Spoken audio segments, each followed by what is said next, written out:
everybody, welcome to this special edition of the Idle Park Talk Show. Today we have a very special guest. She is a licensed pre-planning consultant. She helps people prepare for their exit from this world. Her name is Andrea. Everybody please welcome Andrea. Hello Andrea, Hello. how are you? I am awesome, thank you. Cold, but good. But you Well, made it, outside yeah. is cold anyways. Well, thank you for coming. We're gonna talk a little bit about things that a lot of people are not comfortable talking about, and I think you're here to kind of, in a sense, normalize that conversation and ultimately, help us plan ourselves to for the ultimate exit, and also to have a plan in place for our loved ones if these, very certain things. If death, which is it's the certainty of humanity, happens, we're gonna be talking about that. And welcome again. Thanks for having me. Maybe we just start from the beginning. How did you find yourself in this industry? I always laugh when people ask me that question. And reason being is because my background's actually in HR. So I did recruitment for years. And then I ended up in this industry about 7 years ago. And it's an industry that for some odd reason has captivated me to continue to keep on going. So a little bit on when I first got into this industry, I was working with a unionized company, and I was out meeting with union members and explaining to them their options for permanent benefits. And it's from that time that I realized that something was missing, because one, we were selling prepaid funeral packages, not exactly like what I do, but something similar. And we would ask a question like, to people, do you have a will? And a lot of people did not have a will. And I didn't have a will that time either, because I didn't understand the importance of it. And as the years went by, I realized, we have a big problem, because people do not like to talk about this topic, and they don't have things in place if something happens. So that's where it pretty much started as to how I started in this industry. Okay. You of course, you did mention people don't like to talk about their death, right? How comfortable are people? And again, I would like you to look at this from, I know you have maybe clients from different cultures, right? So I'd like you to look at it from mainstream Canadian culture, as well as the most maybe other African culture. Why you think, or what conversations you have with people about preparing for when they depart. And it's a very taboo topic, right? We don't want to talk about it. And if you talk about it, we think we're going to die, right? If you go to the law office and you get your will, you feel like you're going to die. And I think that is what most people think, that if you do something, or if you talk about it, it's going to die. But the reality is that one out of one of us is going to die, right? It's not a matter of if, it's a matter of when, and how prepared are we, right? So this is why I've decided, it's my passion to normalize this conversation, because the reality is that if and when something happens, and in most cases it's unexpected, it is a hot mess. People are confused. They don't know what to do. There is immense stress. There's family breakdown. There's financial hardship. The list kind of goes on, right? So it's for us to normalize it so that people will feel more comfortable having these uncomfortable conversations in our home. Because really, we have an option of either talking about it before something happens, or we talk about it when something happens. And by that time, it's too late, and we can't undo what we haven't done, right? Yeah. So let's just talk about it. How challenging is it for you to bring this topic to your clients, and get them to open up about death and dying? That's such a good question, because I really try not to talk about it too much, and trust me, I can talk about it all the time. But I don't want people to be just like, here goes Andrea again talking about death. But the fortunate part about it is that when we actually sit and have these conversations before something happens, a lot of people realize that, oh my goodness, I didn't think about this, or I didn't think about that. And it gets them thinking. And this is, one of the reasons, which I'll talk later about, is my book, as to why I felt the need to write the book, because I felt like, I've learned so much in the last 7 years that if something happens to me, and really, I decided to write the book during COVID. Not that I was scared I was going to die, but it's just more so because I understood that if something did happen, you know, I'm hearing of people who just, I don't know, they get sick, things, they can't do what they did before, can't talk. I needed to put all what I've learned in something, and this is where the book kind of came through. I really do understand. People need to plan, and you plan for everything, but that or your passing is something that people don't want to plan about. I personally, it's not something that I'm comfortable planning. I know the importance of it, but I haven't. I don't know why I haven't. Maybe I just haven't had the opportunity to start having those conversations. But how early, how late is it? How soon do you need to plan? I mean, would a 25-year-old guy, I don't know. Not saying that you're reason, 25. not saying that I'm 25 because I'm much older. Should I be planning? You know what? At the end of the day, it's not even just about us. It's for us to really understand what all involves when someone passes away. Whether it's you or another family member, it's going to fall on those who are left behind, right? So the more that you know, you're actually doing yourself a favor. And I think that the more that we know, the more we realize that, you know what, we need to start having these conversations and we need to start putting stuff in place. So how do you take someone from point A, oh, I'm not sure, I'm scared, I don't want to have this conversation, to point B, which is, you know, I'm ready to have this conversation, I'm ready to engage and take steps forward? You know, that's such a good question, because at the end of the day, people really are not ready to have the conversation until someone that they've passed away has passed and they realized that we need to get something done. And this is the goal why my passion is educating people on putting a plan in place, because I don't want so many of us to go through such a horrible death experience because we decided that we didn't want to talk about it. And it's a choice, right? So let's choose to put something in place. And this is where the book comes in. There's a 6-step process. It's so simple. You know, even when it comes to wills, like, you know, I've learned with one of the other communities, the Baha'i faith, that by the age of 16, they were already educating their young children to have a will. You know what I mean? So their community is more proactive. Our community now, we're very reactive, right? So, you know, like the book starts with having that conversation, and the conversation is, you know, something as simple as, you know, do you want to be buried? Do you want to be cremated? Or, you know, if something happens to me, guys, go underneath the bed, in the suitcase, and everything is there. Do you know what I mean? But we need to start from somewhere. So the book that I wrote, you know, it is a thick book, as you guys can see, but it's in big font, especially for seniors, and it is probably the easiest book that you're going to read. So although I got, like, as I was writing the book, I did have like other professionals read on it, or they'll send me stuff, and I really had to, I don't want to say dumb it down, but make it so clear, because I do understand, especially when it comes to our lawyers, they do such an amazing job confusing us, but I just made it so clear, especially for English second language, so that we can more understand how important it is. And then, you know what, seriously, the more that you know, you're just going to do it. You just have to really decide that, you know what, I'm going to read on it, or I'm going to start asking questions. And I personally think it's something that we all need to prioritize. I've been in this industry for 7 years, and I've helped to bury more young people more than older people. Do you know what I mean? So there's not the best days yesterday. Take us through, what's the hangover with people engaging in this conversation? Like, why do you think people are a little bit hesitant? I think it comes from our parents, like, you know, and then their parents. Everyone just has this fear. Like my parents, they're from Jamaica, and, you know, duppy this, duppy that, ghosts, and you know what I mean? So there's just this fear. And for me personally, I believe that death it is a part of life. You know, it's just like birth. You know, it's just a part of life, so we just need to normalize it.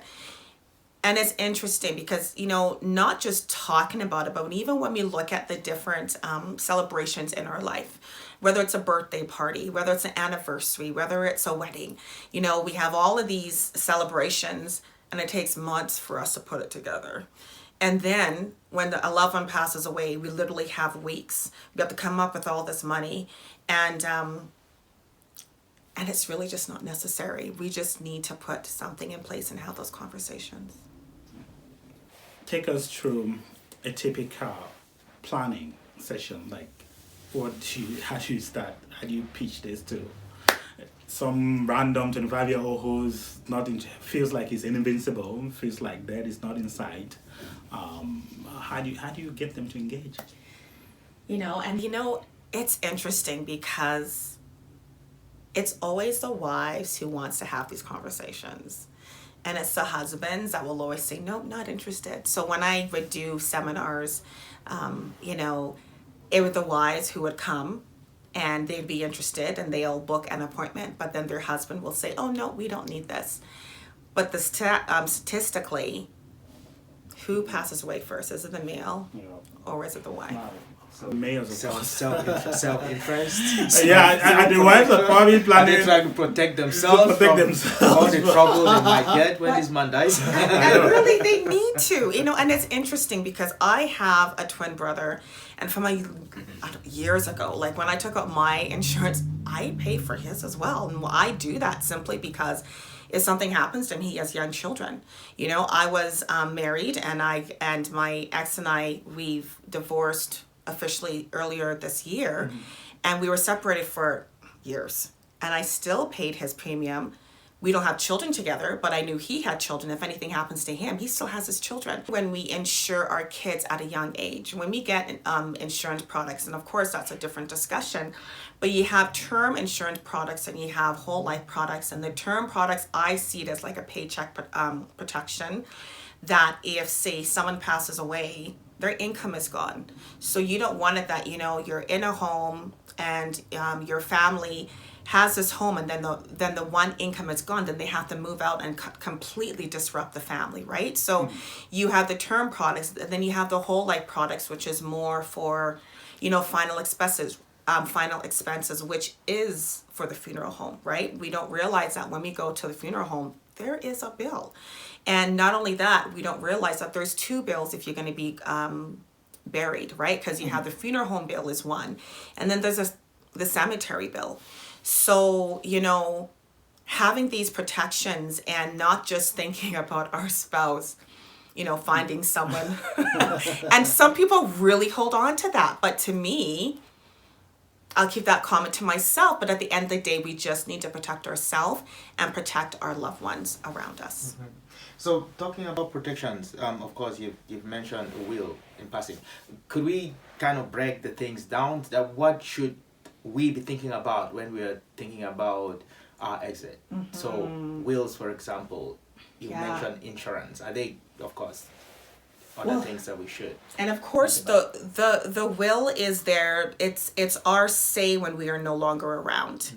And keeping in mind that, like, for instance, just something as simple as we pass away and our loved one needs the documents to go to, say, the phone bill to go close it, right? And the will makes things so much more easier and so much more clear when we actually delegate an executor to make those decisions on our behalf.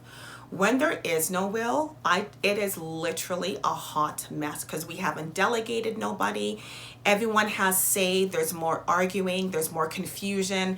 The process is much longer. It's one thing to lose a loved one, and it's another thing when there's nothing in place. So that means that our grief journey is going to be so much worse, and our death experience is going to be so much worse.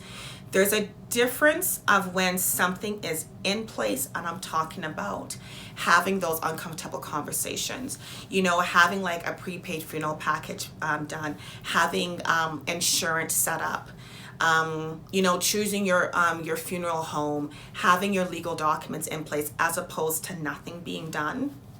Complete difference. It's a difference when it's like, oh my goodness, my mom passed away and she did everything. She planned everything. It just means that your family doesn't have to make all these difficult, permanent decisions during a devastating time. Mm-hmm. Okay, so that's for wills. What else could we put in place before we pass? Maybe you did mention something about the funeral and the cost that it might entail, right? That's something that we should be thinking about too, right? And it's really that there's a lot of funeral homes, as we all know, right? So obviously, depending on even your cultural preferences, just going to any funeral home, your family might not do what they would typically do culturally. So it's always good to kind of know what funeral home is used to your community. Let's be real, our services are quite long. You know what I mean? It's a big celebration. Go to a funeral home that is not used to that. You might get some people upset, right? Because they're like, when is this service going to be done? So understanding the various funeral homes out there and those that are used to your community. And some people's biggest thing might even be cost. Like there's family run funeral homes, there's corporate funeral homes, there's different funeral homes. So knowing this information in advance will make a huge difference to your loved ones. This is something that you've experienced with dealing with people from our community about cremations and burials, right? Again, I now see why it might be important for someone to make plan in advance and say, hey, this is how I want things to happen with me, or I want to be buried here, I want to be buried back home, right? Have you experienced any situations where you've had to, those conversations have had to happen after someone had passed? Is it typical? Well, it's interesting. My as I mentioned earlier, my parents are both from Jamaica. And, growing up, my dad always says that if something happens to him, he wants to go back home. Long story short, that has changed. And I believe that the longer that you are here, your children are raised here, they're all here.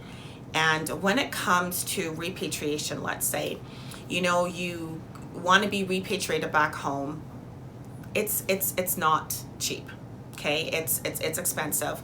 And as long as you know that and you put something in place, because I know of families who have been through financial hardship because mom said she wants to go home, and your family will do everything to make sure that happens. And it's not until after do they realize what financial hardship they got themselves into. Because the reality is that when someone passes away and they want to be repatriated, you're working with two funeral homes. You're working with the funeral home where the person passed away and the funeral home as to where your loved one is going to. And now you're also going to be taking, and then there's going to be the flights to repatriate from one location to the next. Then you have family who's here, that's going to be going as well. So that could be, 4, 5, 6 people. Then you're also looking at, when you go to the other end, the service. Now, depending if the person has been in Canada for like a long time, say 20, 30 years, they've built their community here as well. So then in most cases, you're doing a service here as well. So you're looking at thousands of dollars. 15, 20, could be 30,000. It depends on where your loved one is going to be repatriated. I'm not saying don't do it, but I'm saying if that's what you want to do, put a plan in place so that is not financially left on your loved ones. Leave some money back when you make that decision. Make sure you have enough. Right? Because we spend all of this money not realizing, and especially if there's no insurance products in place, now that income is gone, you have young children. You know what I mean? Like what happens after? Do you know what I mean? So this is why it's so important that we have these conversations, put things in place. If you want to be repatriated, that is great, but don't leave that financial burden on your loved ones. Put something in place. You kind of alluded to this. Do you find a lot of people, particularly more focused on immigrants now and children of immigrants, do you find a lot of people change their mind as to repatriation the longer they stay here? What is the percentage like? I can't exactly say percentage because although I work in the funeral industry, I'm not a funeral director, right? Yeah. I'm more on the pre-planning side. And although I help families when something happens, but I find that, because I've been born and raised here, I find that less people are repatriating. And I think it's part of us having these conversations. I remember when I was younger and, families would do repatriation, but everyone would keep that experience to themselves. And now I'm just about, let's talk about it. So if, someone contacts me and they say that they want to be repatriated, I'm going to walk through everything with them so that they make a good decision. Yeah. Because at the end of the day, as I mentioned earlier, the decisions we make when a loved one passes away, it's permanent. Yeah. So if you cremate your family member and you didn't know that mom wanted to be buried and it's done already, it's done. And that is left on you. Do you know what I mean? So, you know, these major decisions, if we can make them before something happens, will make our death experience much better, and our grief experience as well. Look, it is my experience, and I share the same mindset with you, that a lot of people, there seems to be less repatriation of people. I've noticed a lot of people, immigrants, who are being buried here in Canada. Yes. And I could advance so many reasons for that. There's a larger community of immigrants. There's people have planted their roots here. You have your children here. Right. There's some level of severed relationship from where you came from. Right. I mean, if I go back home, there are very few people that I really knew now that I grew up with. So I can see why a lot of people prefer to stay here. And I don't know if it's, part of it is an advancement in the conversations like people like you are having in our society. I don't know if you share that too. I agree that I guess that's happening a lot more, but I would say that decisions like that leave a lot of confusion too back home, because I know family members who very traditionalists, right? Because I would say that I am traditionalist. I want to be buried back home no matter what. There's certain beliefs as to what connections you get with your ancestors when you die, and where you get buried too, right? You say, of course, there's several connections from relative families back home. Well, they might argue that you cut yourself out from there when you get buried here. So there's a lot. I mean, you could argue, you could look at it from very different angles, right? Then again, like you say. But do you sense that there are more people born out of Canada who are choosing to be buried here? I get a sense that people who are born here, immigrant, I don't know if you call them immigrants, but people with immigrant parents who are born here are more likely would want to be buried here. But for first generation immigrants like myself, I don't see, I haven't gotten to a place where I would say I want to be buried here. I still feel this is not, we're not trying to make it personal, but it's just my observation that a lot of immigrants are choosing to be buried here. I don't know if you share that too. It is a shift. It definitely is a shift. More are being buried here compared to how it was before. And you know, for different reasons. It could be that, you know, now they understand the finances of it. It could be just that at the end of the day they realize, well, my children were born here.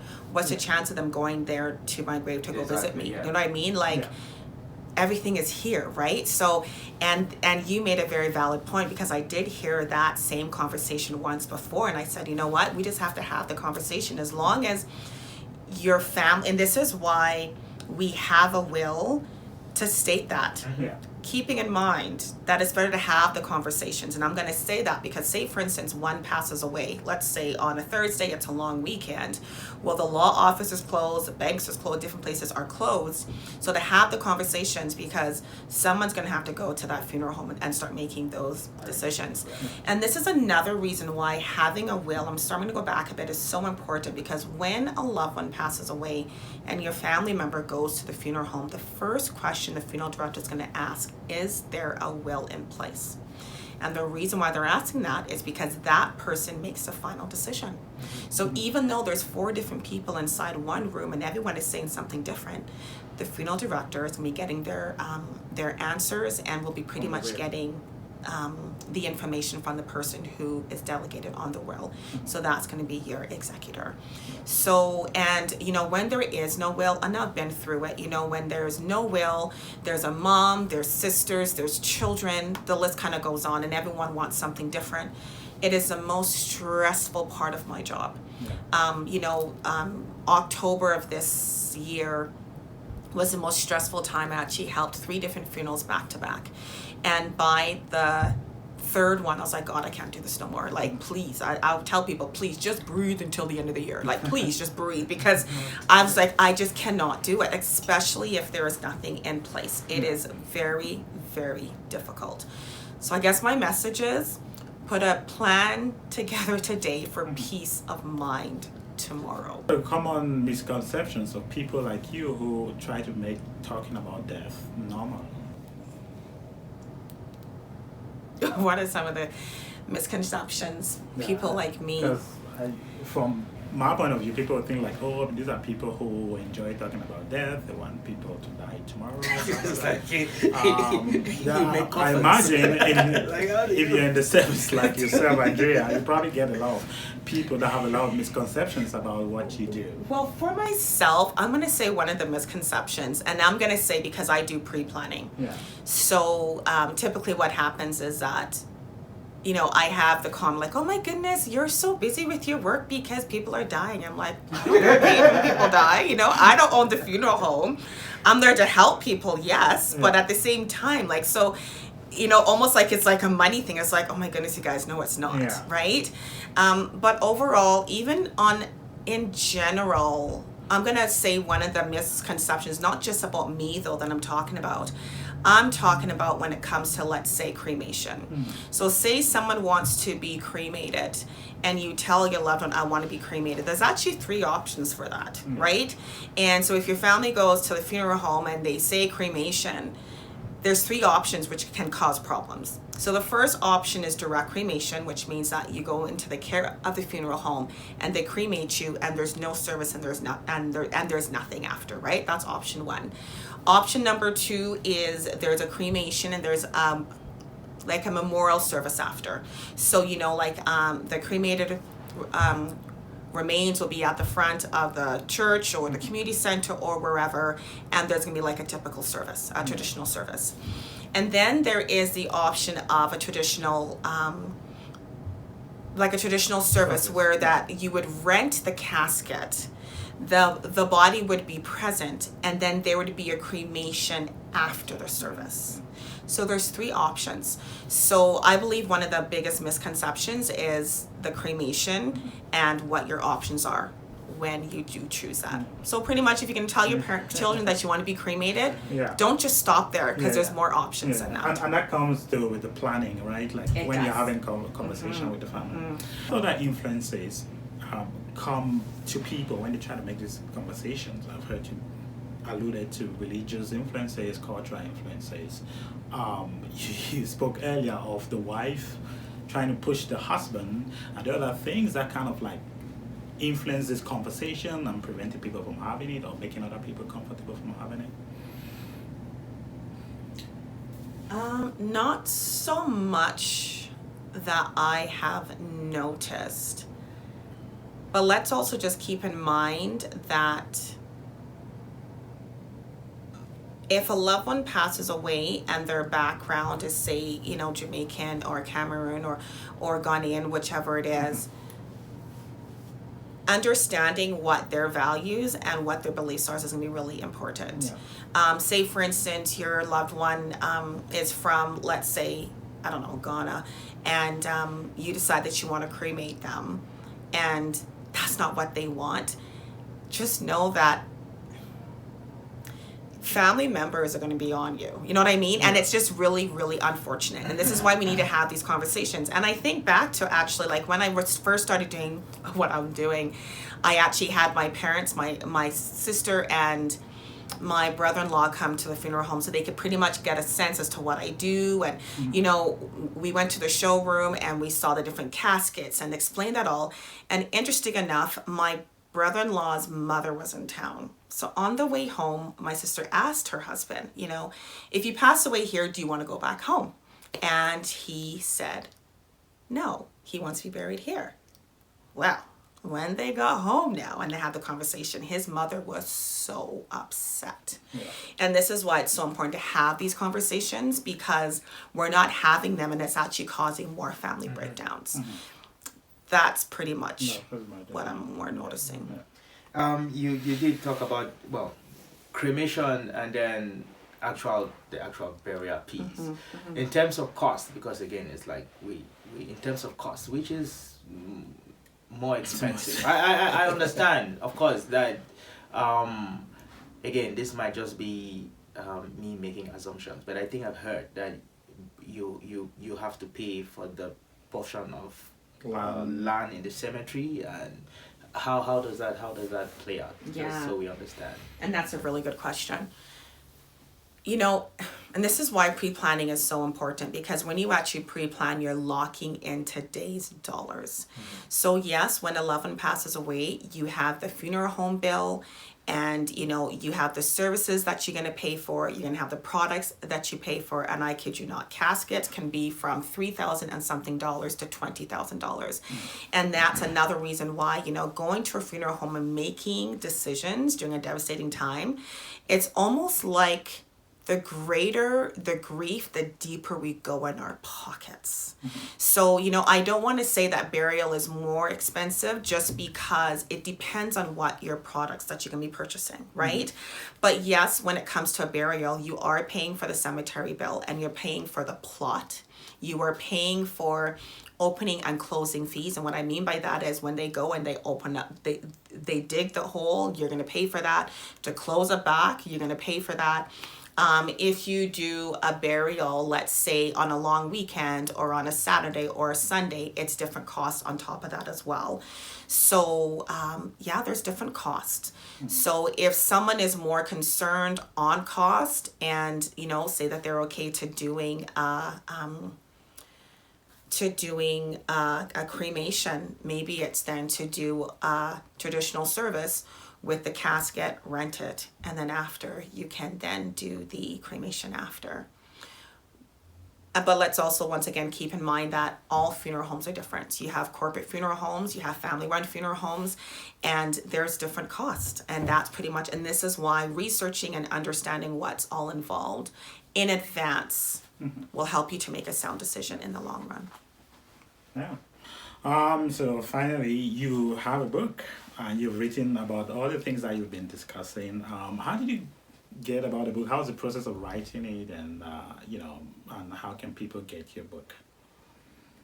The process of writing it. Oh boy, that book.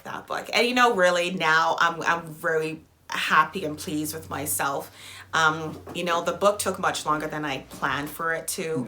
And pretty much what it is, it's a resource for us to be able to get all what we are discussing today, get a better understanding of it. So if a loved one passes away, you know what to do, because the confusion is real. The stress is real.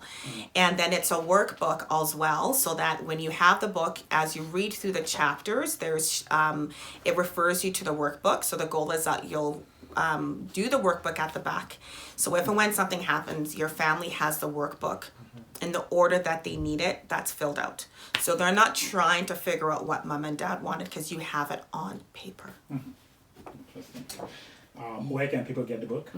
So for those who are here in Calgary, the book is in all of the Indigo stores except for Market Mall. And they could also purchase the book on Amazon. And they have the ebook and the hard copy book. And then whenever we do our events, they could get a copy of the book there as well. I don't know if we mentioned, but you're also founder of Cox Compassionate Planning Concierge Limited. Could you tell us a little bit about what that is?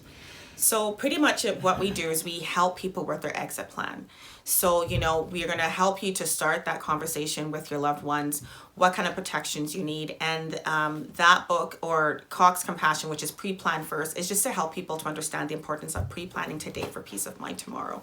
So, you know, we do workshops, we do webinars, and we also help with when someone passes away and helping the families to plan the celebration of life. That's what we do in partnership with the funeral home, funeral directors, and the family, just to help with the coordination and just to help people to make the right decisions.